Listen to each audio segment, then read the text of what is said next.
இங்க நம்ம மதுரையில இந்த 5 பேரும் எந்த வேலை வெட்டிக்கும் போகாம வெட்டியா குடிச்சிட்டு பொழுத போக்கிட்டு இருக்காங்க. இவங்க 5 பேருமே ஏன் இப்படின்னு ஆனாங்கன்னா இவங்களுக்கு ஒரு பிளாஷ்பேக்கே இருக்கு. இந்த அழகருங்கிற இந்த பையனோட அப்பா போலீஸ், அவங்க அண்ணன் ஒரு கார்பரேஷன்ல வேலை பாக்குறாரு. இவனுக்கு ஒரு அக்கா வேற இருக்காங்க. இந்த குடும்பத்துல பிறந்து இவன் எப்படி கெட்டு போனான்னு பார்த்தா இது எல்லாத்துக்குமே காரணம் இவங்க அப்பா தான். இவன் ஸ்கூலுக்கு போறப்பையும் வெளியில போறப்பையும் இந்த பையனை கூப்பிட்டு சிகரெட் பாக்கெட் வாங்கிட்டு வான்னு அவங்க அப்பா இவனை கெடுக்கிறாரு. அந்த சிகரெட் அந்த நெருப்புல பத்த மாட்டேதுன்னு அதை வாயில வச்சு உரிய சொல்லி அவனை கெடுத்துடுறாரு. இப்படியே அந்த சின்ன பையல வச்சுக்கிட்டு என்னென்ன பண்ணக்கூடாதோ அதை எல்லாத்தையுமே பண்ணி அவனை கெடுத்துடுறாரு. இவர் பேரு A to Z. ஒரு அம்மா அப்பா இவனை பெத்து போட்டு நடு ரோட்லயே விட்டுட்டு போயிட்டாங்க. இவர் பேரு இழுப்பு முருகன். இவர் இப்படின்னா வந்ததுக்கு காரணம் இவர் சின்ன வயசுல படிச்சிட்டு இருக்கும் போது இவருக்கு ஏற்பட்ட அந்த சம்பவம் தான். 20 வயசு பையன் கூட அவங்க அம்மா ஒன்னா இருக்கிறத பாத்துட்டான்.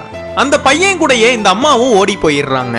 அசிங்கம்னா தாங்காம அவங்க அப்பா தூக்கு போட்டு இறந்துடுறாரு. இதனால இந்த பையனும் நடுத்தெருக்கு வந்துடுறான். இவரு பேரு சங்கு கணேசன். இவருக்கு அப்பா அம்மா இருந்தும் இவருக்கு யாருமே ஆதரவு இல்ல. ஏன்னா அவங்க 2 பேரும் சண்டை போட்டுக்கிட்டு இந்த பையனை நடுத்தருவுல விட்டுட்டு போயிடுறாங்க.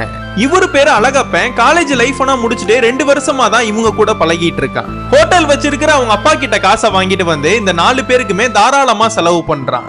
இந்த அழகரோட அண்ணன் தூக்கு போட்டுக்கிட்டாங்கிற செய்தியை இவங்க கேட்டோன்னே இவங்க எல்லாருமே பயங்கரமா பதறி அடிச்சுட்டு ஓடி வந்து பாக்குறாங்க. ஏன்டா இப்படின்னா பண்றேன்னு இவர் அடிச்சுட்டு கேக்குறப்ப இவர் பஸ்ல போயிட்டு இருக்கும் போது அந்த பைனான்ஸ் பண்ற அந்த காசை ஒருத்தமே பஸ்ல அடிச்சுட்டு போயிருக்கான். அந்த நடந்த எல்லாத்தையுமே இந்த அழகர்கிட்ட சொல்றாங்க.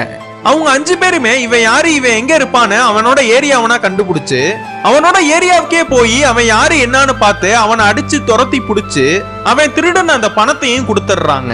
இவங்க வீட்டுக்குனா வந்து அந்த பணத்தை கொடுத்து வீட்டுல எல்லாருமே ஒன்னா உட்காந்து சாப்பிடுறாங்க. நம்ம அழகரை அவனோட மதனியோட தங்கச்சி ஒன் சைடா பாக்குறாங்க. அது இவனும் பாத்துறான். அதனால இவங்க 2 பேருமே ரோட்லனா போறப்ப ஒருத்தருக்கு ஒருத்தர் பார்த்து லவ் பண்ண ஆரம்பிக்கிறாங்க. இந்த விஷயத்த நான் அவங்க அண்ணிட்ட சொன்னதும் அவங்களும் கல்யாணம்னா ஏற்பாடு பண்ணிடுறாங்க. அவங்க 2 பேருக்குமே நல்லபடியா கல்யாணமும் ஆயிடுது. ஆனா கல்யாணம் முடிஞ்ச அன்னைக்கு நைட்டு அவங்க ஃப்ரெண்ட்ஸ் எல்லாத்தையுமே கோயிலுக்கு வர சொல்லி இவனோட ஒய்ஃப கூட்டிட்டு வந்து அந்த அழகப்பனை போட்டு அடின்னு அடிக்கிறான் நம்ம அழகரு. என்ன நடந்திருக்கும்னு பார்த்தா நம்ம அழகரோட ஒய்ஃப் சின்சியரா நம்ம அழகரை லவ் பண்ணல, அந்த அழகப்பனை தான் லவ் பண்ணிருக்கு. அவங்க 2 பேருமே கோயில் பார்க்குன்னு வெளியிலனா வேற சுத்தி இருக்காங்க. ஆனா இந்த பொண்ணு அந்த அழகப்பனை பாக்குறப்ப நம்ம அழகர் தான் நம்மள பாக்குறாங்கன்னு நினைச்சிட்டு தப்பா புரிஞ்சிருப்பாரு. ஆனா இந்த அழகப்பனோ தன்னோட ஃப்ரெண்டுக்கு துரோகம் செஞ்சிடக்கூடாதேன்னு நீ அந்த அழகரே கட்டிக்கோன்னு சொல்லிடுறான். ஆனா நம்ம அழகரு கல்யாணம்னா முடிஞ்சு இதெல்லாம் கேள்விப்பட்டதும் அந்த பொண்ணை கூட்டிட்டு வந்து இந்த அழகப்பனுக்கே சேர்த்து வச்சு அவனோட தாலி அத்து அங்கேயே மறுத்தாலி கட்ட வச்சிடுறாங்க.